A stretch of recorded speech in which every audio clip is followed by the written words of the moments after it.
shouldn't pretend that it's a conscious friend. I think that's where it's really like the way that we have human connections. We connect to somebody else being someone with a conscious experience, and an AI should never impersonate that, right? Yeah. It should facilitate that.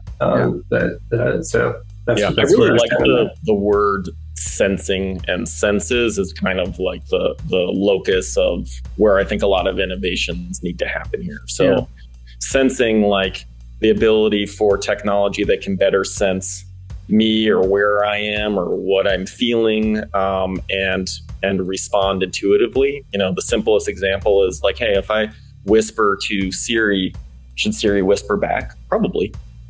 That probably says something, right? Like, I'm trying to be quiet right now, so don't shout at me, right? To much more sophisticated forms of sensing, through, you know, my ability to sense and perceive what's going on.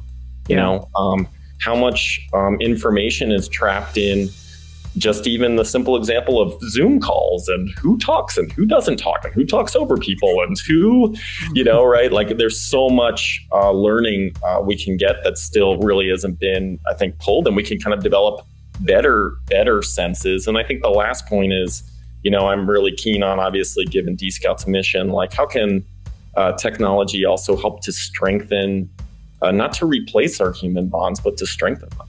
You know, how can it actually make us better friends and better coworkers and better listeners? I think there's a lot of promise there, and I think it is unavoidable, to Alan's points, that there will be more technology mediation in our lives, right? Yeah, I think so much of it is about connecting people. I think a lot of companies want to do this, and I think that the fact that we all have this goal is really it's a shared goal, right? It's about expanding on the connections that you have. And the way that AI can facilitate that is huge. Like right now, it basically, if you open up an app, like a social media app, it's showing you who you should interact with right now. So it really is curating our interactions already, and it's doing a better job of that, being more in tune to what you're going for in the present moment. I think this could expand on your friendship. You could have more friends and not less.